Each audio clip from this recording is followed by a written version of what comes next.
Her name is Thérèse Martin, but millions of people know her simply as Saint Thérèse of Lisieux. She's perhaps one of the most beloved saints in the world, and definitely one of the most important women in the history of the Catholic Church. I don't ever slow up, no I don't take shit. I got no love for the fakeness. If you wanna play tough and wanna hate this, I'll always show up. I don't ever slow up, no I don't take shit. I got no love for the fakeness. If you wanna play tough and wanna hate this, I'll always show up and make a statement. I don't ever slow up, no I don't take shit. I got no love for the fakeness. If you wanna play tough and wanna hate this, I'll always show up and make a statement. Everything I do so instinctive and so passionate. Every word I move so descriptive like an adjective. I got a vendetta against people who patented being negative when you should be getting after it. I got facts over tracks, this and that. Spitting slow, spitting fast. I could roast, I could gas. Think I'm okay at last, but I don't know if that can erase all the past. And the pettiness, a reflection of the emptiness. Hilarious, you think you're worth my time, you're delirious. Mysterious, because you hide behind a fake exterior. Inferior, you know I'll always be a bit superior. Get off of me, this ain't no humble brag. I want you to hear words, you can say them back. I want you to feel free from the chains at last, and to believe in what you got, it was built to last, yeah. Now that I've been put through hell, I never got anyone's help. I had to do it all myself. I don't ever slow up, no I don't take shit. I got no love for the fakeness. If you wanna play tough and wanna hate this, I'll always show up and make a statement. I don't ever slow up, no I don't take shit. I got no love for the fakeness. If you wanna play tough and wanna hate this, I'll always show up and make a statement. Gonna learn the consequence of being incompetent. Mental health is confidence, dreams and some modestness. I'm not here to save the day, that's for you to take away. I could play a million mind games, but instead I say something not illogical, something that is topical. Rub it on and watch it go, make yourself unstoppable. Dreams are irresponsible, but they're always possible. If you just believe, you could be so remarkable. Thoughts in my head, a collage and they spread. I'll be great one day, going off of my meds. No, I'm not giving up, no, I'm not giving in. I will make it to the top, taking off in the wind. I gotta make it, I'm saving every day to taste it. I'm patient, but my mind, it can hardly take it. I'm chasing a dream that I've had for several ages. A vacant, modern kingdom for the taking. Now that I've been put through hell, I never got anyone's help. I had to do it all myself. I don't ever slow up, no I don't take shit. I got no love for the fakeness. If you wanna play tough and wanna hate this, I'll always show up and make a statement. I don't ever slow up, no I don't take shit. I got no love for the fakeness. If you wanna play tough and wanna hate this, I'll always show up and make a statement. I don't ever slow up, no I don't take shit. I got no love for the fakeness. If you wanna play tough and wanna hate this, I'll always show up.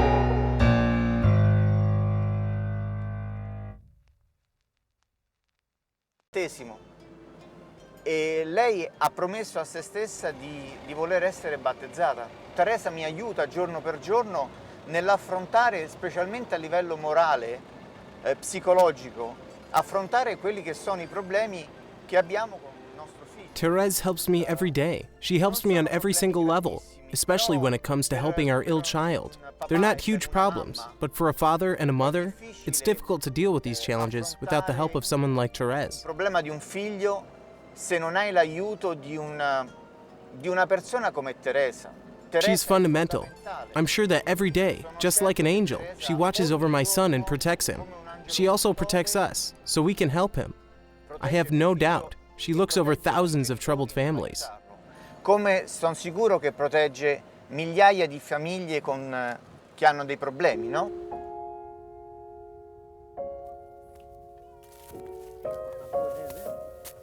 Wanna catch? Okay, here we go. Catch.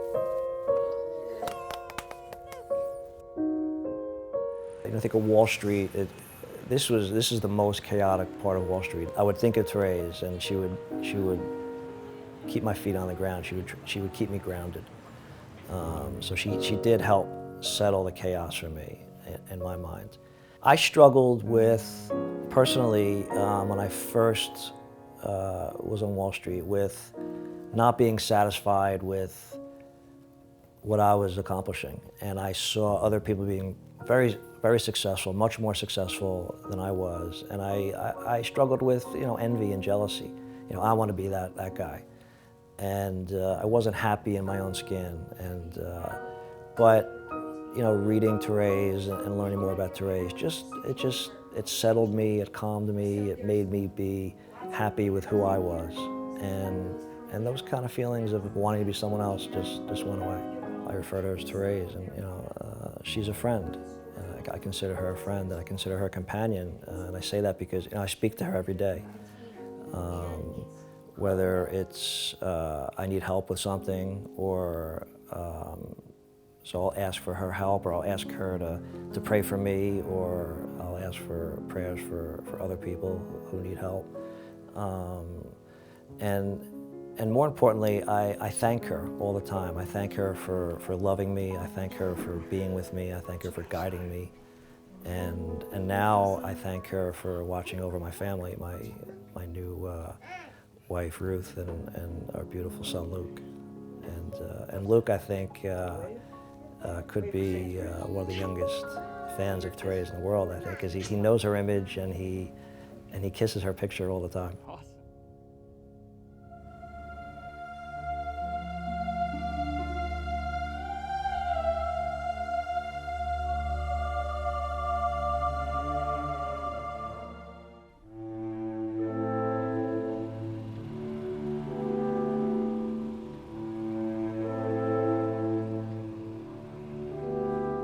To understand Thérèse of Lisieux, it's important to understand her heart and her faith. Her letters illustrate that she was a woman who was deeply in love. Her love for God was as true as the greatest love stories.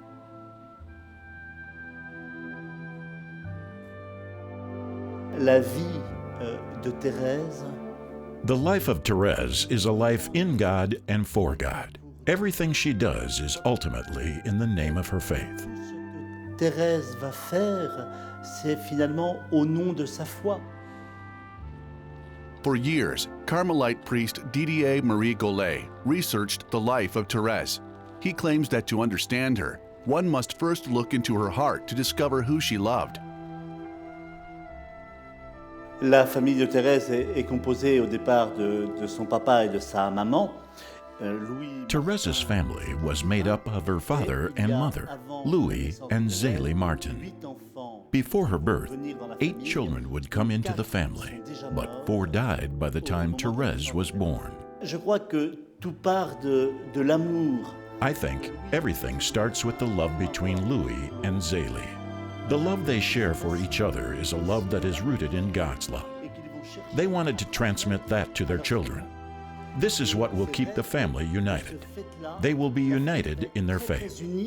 Et très unis dans la foi.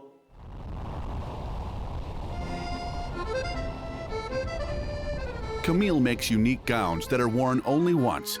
She designs wedding dresses. In fact, she designed the bridal gown she wore on her wedding day when she married William. On that special day, their friends gave them a crocodile. It represents the fearlessness they should have when, together, they face life's challenges. They don't seem to be too worried, though. They say they don't feel alone. During the ceremony, they thanked all those who helped them, including Saint Thérèse of Lisieux. In fact, if you know Camille, you quickly realize that she smiles a lot. She's a very joyful person. But when I speak of Saint Thérèse to Camille, she's even more joyful than usual. Je pense que ça a été un peu un ciment aussi de notre couple parce que I think Thérèse is our rock. She helps us stay united, especially through the example of her parents. When you truly get to know Zélie and Louis, you understand that to be a saint, you don't have to do incredible things or travel to the ends of the world. I mean, you can live a holy life, or at least strive towards it, through marriage, parenting, especially in the family. Having children. This is also a gift from God.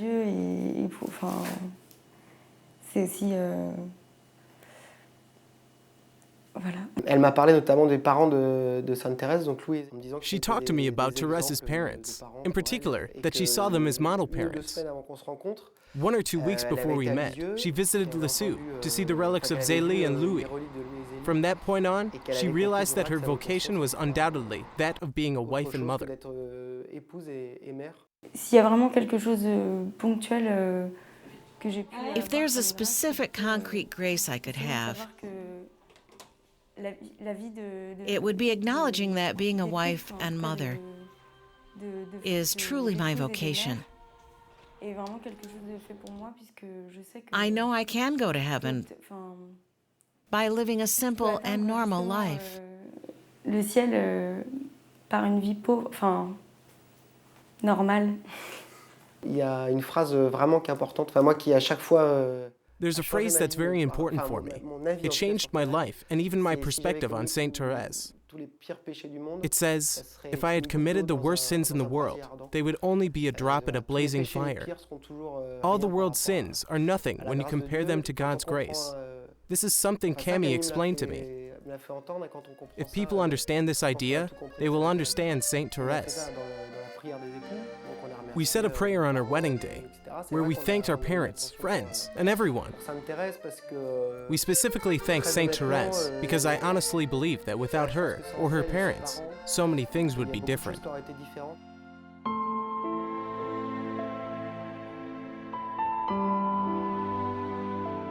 As a 13, 14-year-old, she had already developed an extraordinary spiritual sensibility. One day, as she flipped through a book, she saw the hand of Jesus on the cross. At that moment, she felt anguish as his drops of blood fell, without anyone to pick them up. She saw this as God offering help, only to be ignored. That moment marked the start of her intermediary role. She started to work right away. During that time, France was deeply moved by the slaying of 2 women and a girl in Paris. The man responsible was Henry Pranzini, who showed no signs of remorse, even when he was sent. I don't ever slow up, no I don't take shit. I got no love for the fakeness. If you wanna play tough and wanna hate this, I'll always show up. I don't ever slow up, no I don't take shit. I got no love for the fakeness. If you wanna play tough and wanna hate this, I'll always show up and make a statement. I don't ever slow up, no I don't take shit. I got no love for the fakeness. If you wanna play tough and wanna hate this, I'll always show up and make a statement. Everything I do so instinctive and so passionate. Every word I move so descriptive like an adjective. I got a vendetta against people who patented being negative when you should be getting after it. I got facts over tracks, this and that. Spitting slow, spitting fast. I could roast, I could gas. Think I'm okay at last, but I don't know if that can erase all the past. And the pettiness, a reflection of the emptiness. Hilarious, you think you're worth my time, you're delirious. Mysterious, because you hide behind a fake exterior. Inferior, you know I'll always be a bit superior. Get off of me, this ain't no humble brag. I want you to hear words, you can say them back. I want you to feel free from the chains at last, and to believe in what you got, it was built to last, yeah. Now that I've been put through hell, I never got anyone's help.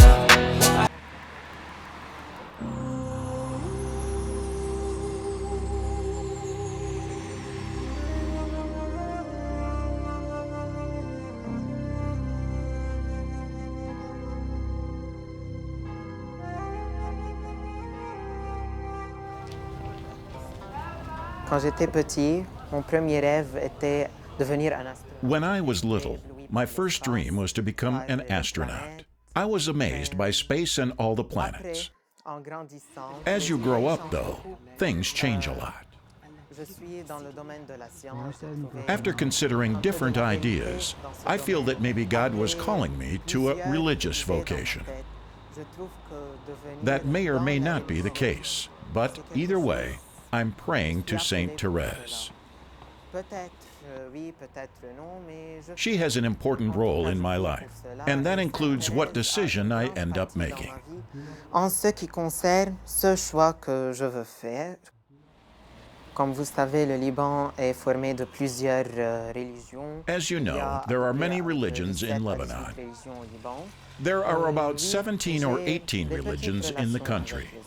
Yes, I have many friends. I have a Muslim friend. I have Orthodox friends. Les difficultés que Thérèse m'a appris à surmonter étaient les difficultés spirituelles.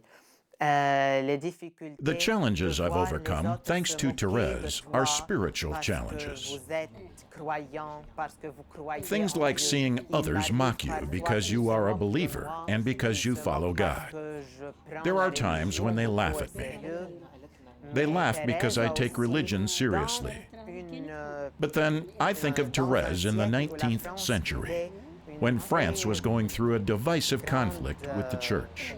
Thérèse lived through that as well. Dans le 19e siècle et le début du sécularisme, Thérèse a aussi vécu dans cela. Elle disait aussi que si je ramasse une petite chose avec She also said that when you pick up something with love, then kindness extends itself into the world. There's a lot of kindness out there, even with the simple act of picking up something on the ground with love. She would always say that if she did anything, no matter what, with love, she could change the world. She would say, "It's through me that the love of Christ can shine on others." This is how I want to live my life, with the help of Thérèse. I consider her a friend. Je veux vivre dans ma vie par l'intercession de Thérèse. Thérèse pour moi est une amie.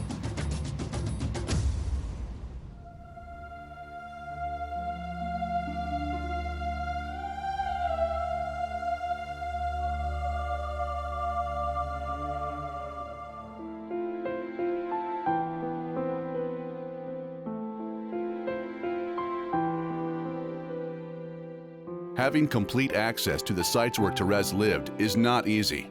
The doors of the Carmel convent are only opened to incoming sisters. This is one of the rare occasions where television cameras are allowed inside. The prioress gave us special permission to visit the places where Thérèse spent most of her time.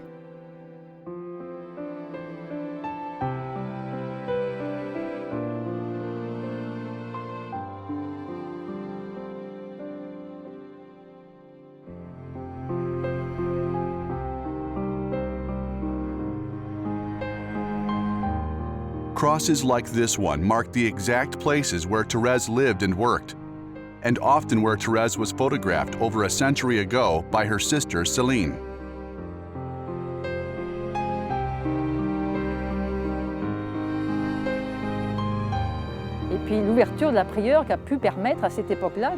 The prioress back then was very open. She allowed a camera in the Carmel and gave permission for pictures to be taken. Considering the time period, she was a very open prioress. Céline, Thérèse's older sister, took these pictures. When she joined the Carmel, she brought her camera with her. It's thanks to Céline that we have all these photographs of Thérèse. We're certainly very lucky. Grâce à Céline qu'on a toutes les photos, les vraies photos de Thérèse. Et ça, c'est sûr que c'est une chance. One of the most moving places is perhaps Thérèse's room. She used this very furniture and spent most of her time here. It's been kept intact, exactly how it was back when Thérèse lived here. These were her only belongings, the few items Carmelite nuns are allowed to own, like needles and thread for a habit. She would write on this small portable desk, placing it on her knees. On it, she wrote her memoirs, revealing her secret to the world. Her 3 manuscripts make up the Story of a Soul, a bestseller in spiritual literature. The book portrays a passionate love story that changed the life of millions, including the life of the prioress.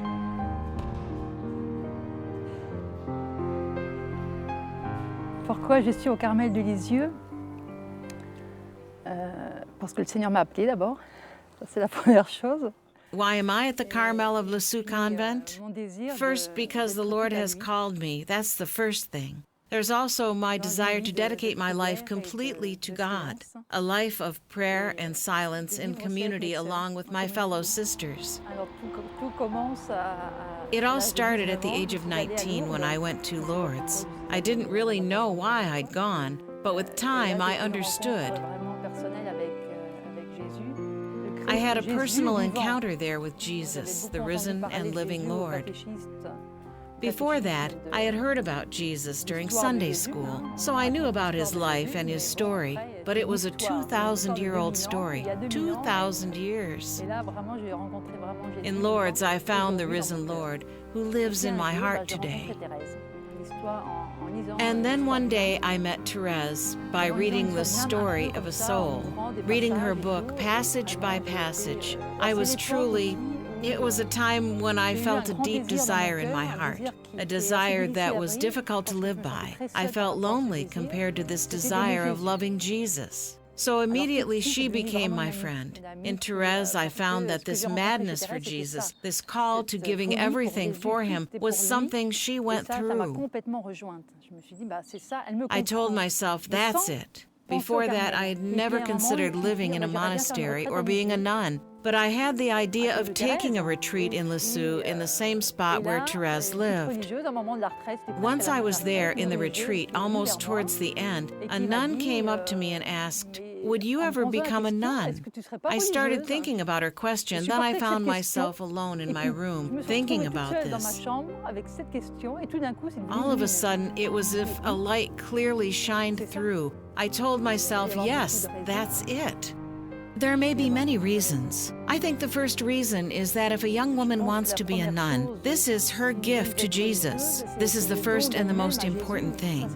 Then there's also the love you feel for Jesus, which is a love towards the world, for all mankind. Our apostolic life is in fact about others. It's not just about Jesus and myself. It's about everyone else. It's about today's men and women, the entire world. We're here for the whole world. C'est moi et les autres aussi. C'est moi et tous les hommes et les femmes d'aujourd'hui pour le monde entier. On est là aussi pour le monde.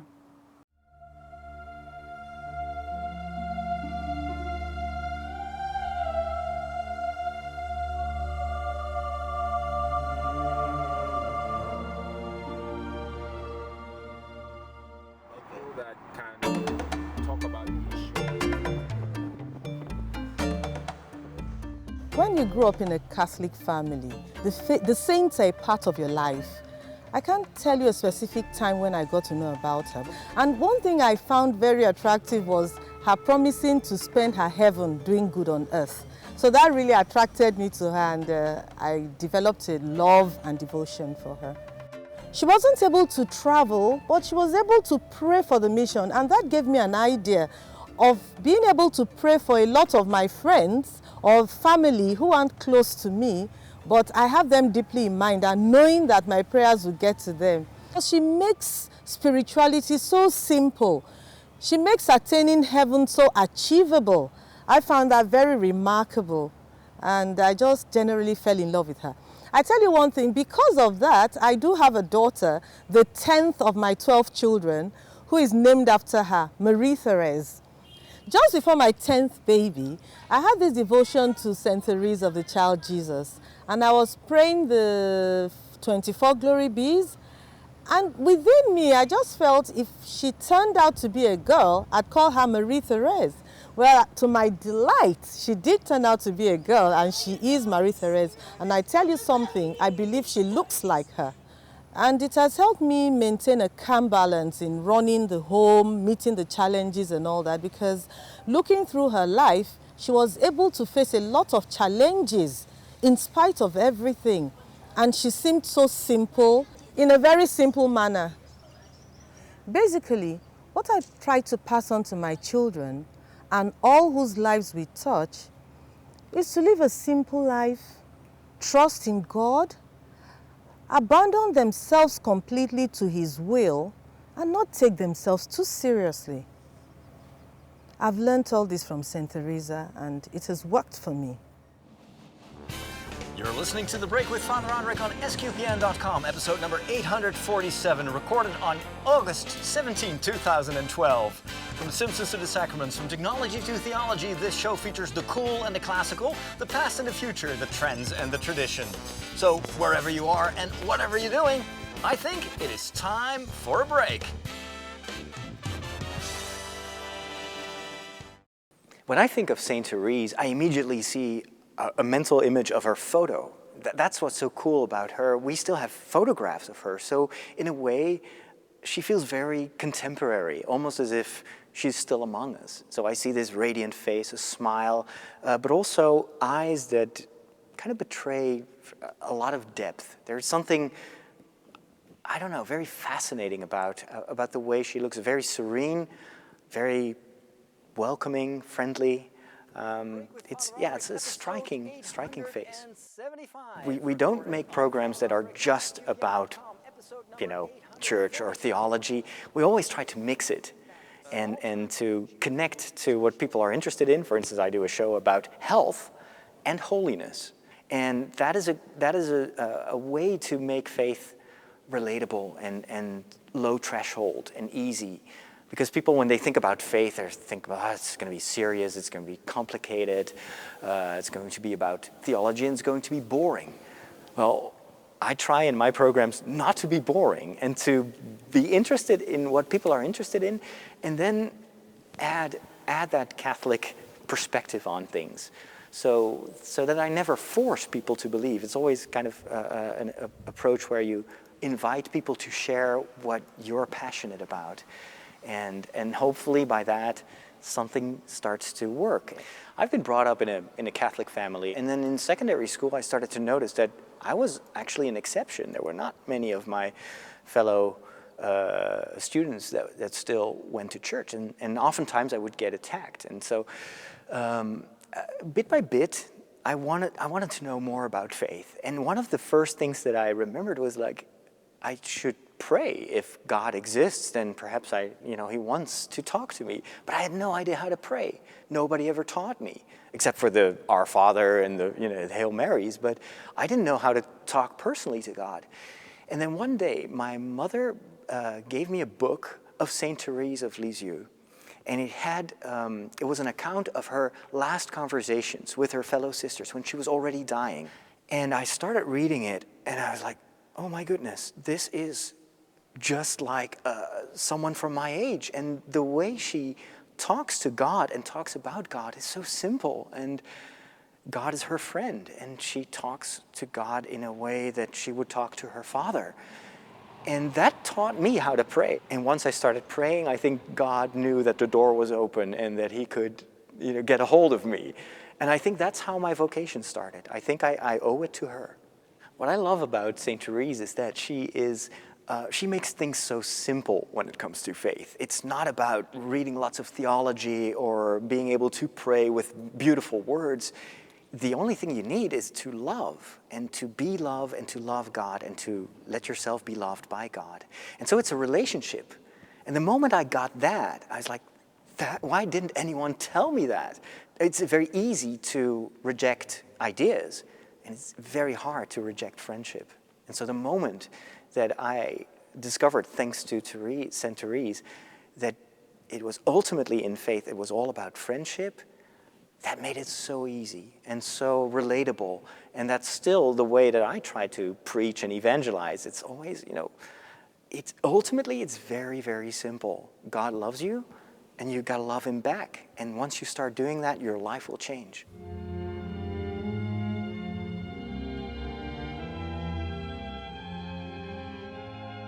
But even when you're close to God, there are still many challenges.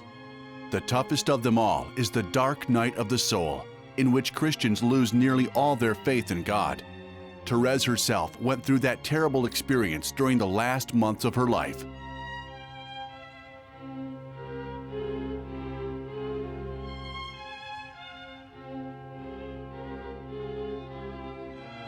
Thérèse va vivre cette épreuve. Thérèse goes through an extremely difficult time when she doubts her faith. It's not easy because she talks about no longer believing in heaven. In her writings, she even says that she won't talk about it anymore because she's afraid of blasphemy. I sing not what I believe, but what I yearn to believe. So Thérèse says, there are unfortunately inner voices telling me that all this is just wind, but I don't want to listen. I want to stay true to the faith I've received from the Church. With that, she reaches all non-believers, those who feel pain. It's like saying, okay, I accept. I agree to live this in solidarity with those who no longer believe. De vivre cette épreuve par solidarité avec ceux qui ne croient pas.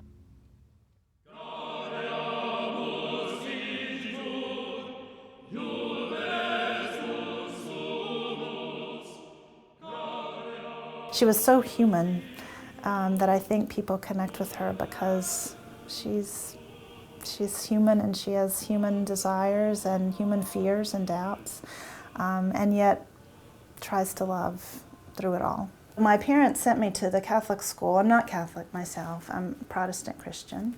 But my parents sent me to the local Catholic school, which was open and which was already integrated. There were African American and white kids going to school together there. And it was called, as we pronounced it in Eastern North Carolina, Saint Thérèse Catholic School. And it was named after Thérèse of Lisieux. And I associated, I think, in my mind, Saint Thérèse with that, with being loved by these wonderful nuns and teachers, and also with, you know, kids of different backgrounds trying to learn together, trying to read together at a time in history when that was very difficult. I remember just being very drawn to her. She was, she had all these, you know, big desires. You know, she wanted to know God and she wanted to live in community, and she wrote in sometimes capital letters with lots of exclamation points. When I've spoken with my students about Thérèse, usually the thing that is the most compelling to them is precisely her desire to keep loving in the midst of doubt and pain. They're very interested in that. At the end of her life, she lost what she called the joy of her faith. That when she woke up in the middle of the night on Good Friday, coughing up blood, she realized that she was going to die, and at first she felt glad of it because she would meet her Lord. But by Easter Sunday, she was terrified, and she was full of doubt and unsure of what would happen to her. And she never got that confident faith back, ever. But the thing that is so inspiring to me about that is that what she said to her sister and what she wrote in her book is that even though I have lost the joy of faith, I am still trying to do what faith requires. I'm still trying to stay turned toward God, and I am still trying to love, even though I'm dying, I'm scared. I'm trying to keep loving in the midst of that. I think is a very compelling model of loving even when you can't access those good, warm feelings, you know, those good consolations that faith can sometimes bring. And that maybe the point is not so much how we're feeling on any particular day, but how actively we're trying to respond with love to all the situations that present themselves to us. At the heart of the Carmel of Lisieux, inside Thérèse's room, we found one of the most powerful testimonies that shed light on her religious doubts. It was a silent cry, sculpted behind closed doors, in a place that only she could see. Dans la cellule de Thérèse, il y avait une plaque. Therese's room was restored many years ago. There was a plaque on the wall that was removed. Well, that plaque actually covered some of Therese's writings. Carved on the doorframe, she wrote, "Jesus is my only love." I find this situation amazing. On the one hand, Thérèse was following her vow of poverty. She didn't want to damage anything there, and she was always very careful. But there, with a pin, she allows herself to damage the door with her writing. To me, this means it was something that comes from a real emotion. With a pin, she allows herself to damage the door with her writing. To me, this means it was something that comes from a real emotion. With a pin, she allows herself to damage the door with her writing. To me, this means it was something that comes from a real emotion. It's an impulse triggered by her love for Jesus. It cuts through all the barriers, including that of poverty, of respecting furniture. It trumps all of that. So she feels overwhelmed by this surge of love, which she writes, "Jesus is my only love." I think that very well summarizes Thérèse. Par une vague d'amour, si bien qu'elle l'a écrit, Jésus, mon unique amour. Et je crois que ça résume Thérèse.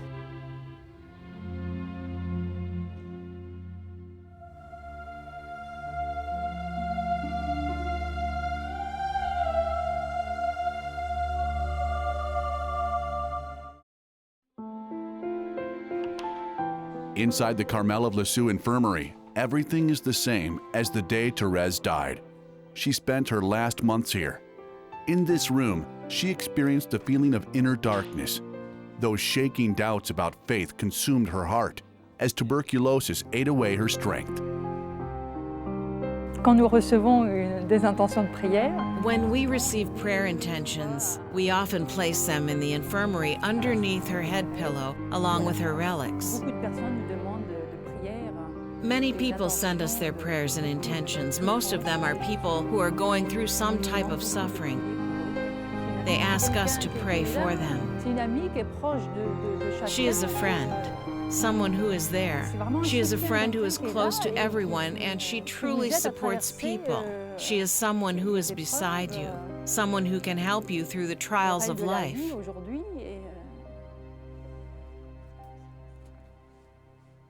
Nowadays, Thérèse helps us live with trust.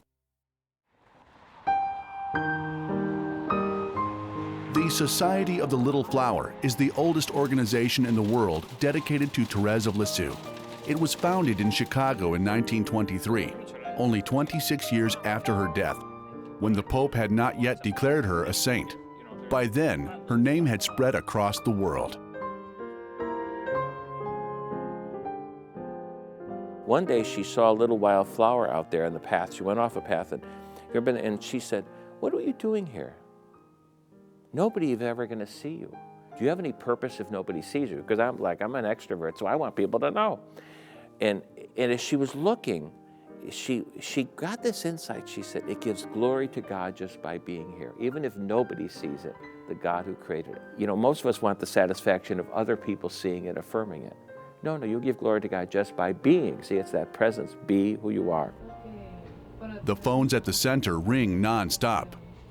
Each day, people call to share their experiences about how Thérèse touched their lives. She has helped millions, including the center's employees.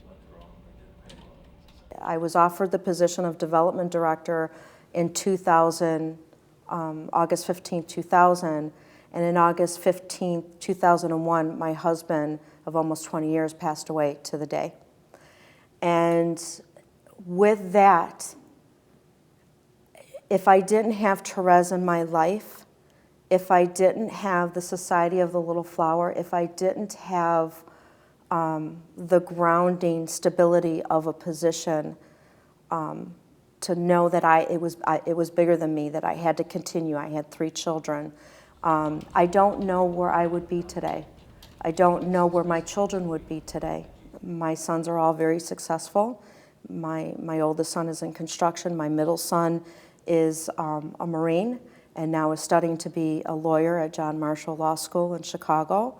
And my son, Joey, wants to be an air traffic controller. So, you know, I really think that Thérèse not only saved my life, but will continue to save lives through my children and the teachings that I'm passing down through them. Here at the Carmel Infirmary, Thérèse spent her last months. She finished her manuscripts inside this room. When her illness took over, her sister Pauline wrote down her last dying words. As her life dimmed away, it's here that she remembered some of the most endearing moments of her life, like the day she took her Carmelite vows and received a crown of flowers. Upon her death, she received this other crown of flowers when she was surely meeting face to face with God. Thérèse took her last breath here on September 30th, 1897. She was only 24 years old. Her last words turned into a simple and direct love letter. My God, I love you. This cabinet holds mementos from the last moments of her life, including her crown of flowers.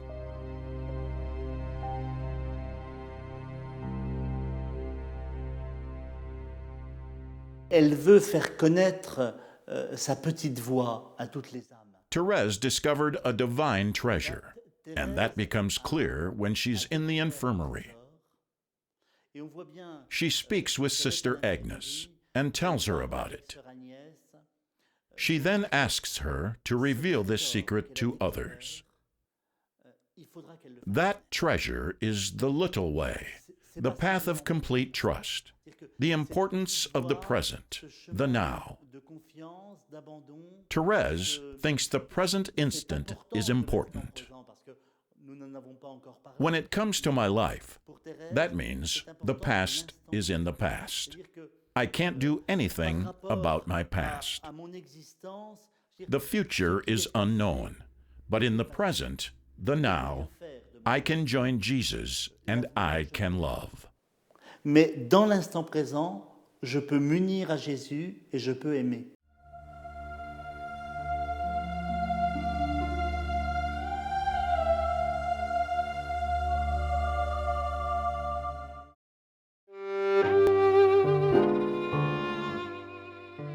Luego de tener a mi hija, a los 5 días, estaba acá en casa y de repente una hemorragia muy fuerte, imposible de parar. Y eran las 6 de la tarde y bueno, todo era sangre. I gave birth to my daughter, and 5 days later I was back home. Suddenly I got a very strong hemorrhage that was impossible to stop. I was all bloody. It was 2 in the morning, and the doctor made this hand gesture as if saying, "There's nothing more we can do." There in the operating room, I looked up at the sky and said, "My God, this is it. My life is over. But please, won't you allow me to enjoy my home, my children, my husband? Therese, if you help me through this one, I promise you I will do something for you." Mis hijos, mi esposo, si me levantas de esta, Teresita, prometo hacerte algo. Me levantó. No tuvieron que hacer nada. And she helped me. All the papers I had signed for the operation were in vain. The doctors didn't have to do anything. There was no need to operate. So as a gift to her, I developed this website. Yo le prometí algo y con el correr de todos los días entras en el torbellino de esta vida y hacía mucho que con todo esto no miraba noticieros. I had promised her something, but with all the running around day in and day out, it had been a while since I'd read a newspaper, especially with 2 kids, work, and daily chores. I sat down for a minute one day to watch the news, and I saw that a young man had been killed in Belgrano. I felt a very heavy pain in my heart, and I thought to myself, no, this has to change. People just can't die like this. So I grabbed a sheet of paper and designed a website, since my husband knows about computers. And at night, when he arrived, I asked him about the possibility of making it. I told him there was something bothering me and that we had to do this.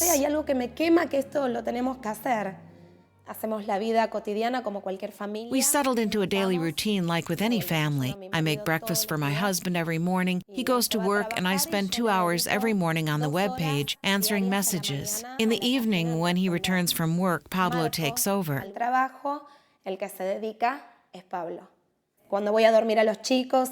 When the kids go to sleep and he stays up working, he'll say, "There's a very painful email that just arrived." Once everyone is asleep, I get up and respond to it.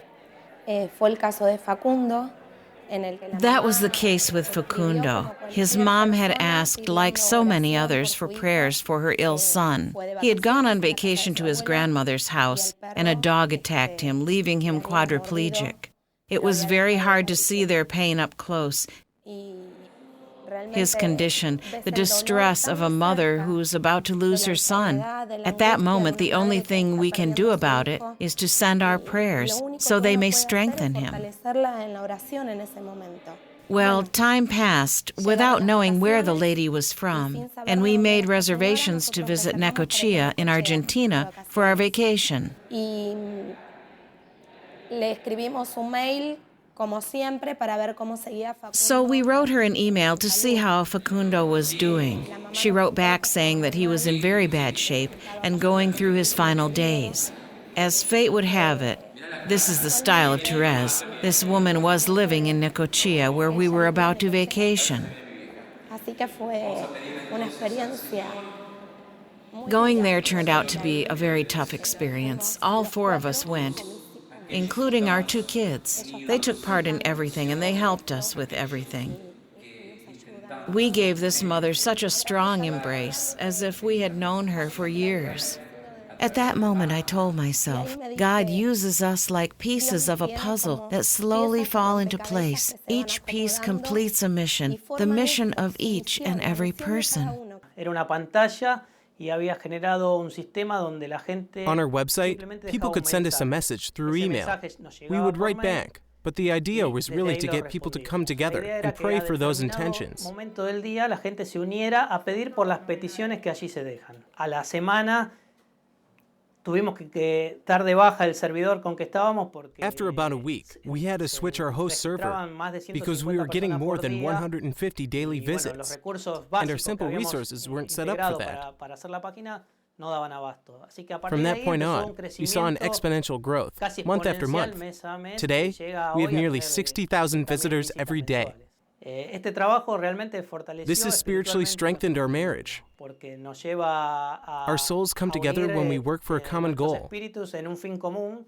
a very beautiful goal of helping people. With our page Lluvia de Rosas, we would like to go wherever Therese leads us. We're not setting any limits. I hope that the entire world will get to know her kindness and how she brought us closer to God. Todo el mundo pudiese conocer las bondades que ella tiene y el acercamiento que realiza Dios, ¿no?